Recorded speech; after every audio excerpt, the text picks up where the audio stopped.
জাবির ইবনে সামুরা রাদিয়াল্লাহু তাআলা আনহু বলেন, সাইদান নবী সাল্লাল্লাহু আলাইহি ওয়াসাল্লাম আল মিম্বার, রাসূল সাল্লাল্লাহু আলাইহি ওয়াসাল্লাম মসজিদে নববীর মিম্বারে আরোহণ করলেন। ফাকালা আমিন আমিন আমিন, তিনবার তিনি আমিন বললেন, আমিন আমিন আমিন। ফালাম্মা নাযালা সুইলা আন যালিক, যখন নেমে আসলেন জিজ্ঞেস করা হলো, রাসূল সাল্লাল্লাহু আলাইহি ওয়াসাল্লাম আপনি আমিন আমিন আমিন বললেন, এমন তো করতে দেখি না কখনো, কেন বললেন? ফাকালা, রাসূল সাল্লাল্লাহু আলাইহি ওয়াসাল্লাম বললেন, আতানি জিবরিলু, জিব্রাইল একটু আগে আমার কাছে এসেছে। ওয়াকাল, এবং বলেছে, রহিমা আনফুমরিইন আদরাকা রমাদানা ফালাম ইউগফার লাহ, ওই ব্যক্তির ধ্বংস হোক যে রমাদান পেল কিন্তু নিজের জীবনের গুনাহ ক্ষমা করাতে পারল না। কুল আমিন, আমাকে আমিন বলতে বলা হলো, ফাকুলতু আমিন, আমি বললাম আমিন।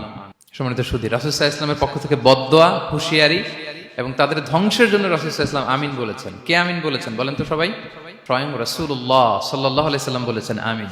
এবার কি একটু ভয় লাগতেছে? এতক্ষণ তো খুব হোপফুল ছিলাম আমরা, এখন কেমন মনে হচ্ছে আপনাদের বলেন? রমাদান পেলাম কিন্তু মুক্তি নিশ্চিত করতে পারলাম না, ক্ষমাপ্রাপ্ত বান্দাদের যে লিস্ট ওখানে নিজের নাম তুলতে পারলাম না, তাদের জন্য ধ্বংস।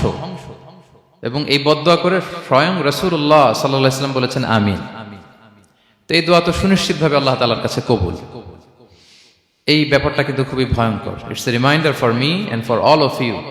আমরা যেন আমাদের প্রত্যেক কাজের মধ্য দিয়ে রমাদানে এটা ভাবি যে আমি ক্ষমাপ্রাপ্ত বান্দাদের অন্তর্ভুক্ত হতে পারলাম কিনা। এই রমাদানে ইবাদতের মধ্য দিয়ে আমি আল্লাহর ক্ষমা, মুক্তি, জাহান্নাম থেকে মুক্তি নিশ্চিত করতে পারলাম কিনা, এটা কিন্তু আমাদেরকে বারবার খেয়াল রাখতে হবে।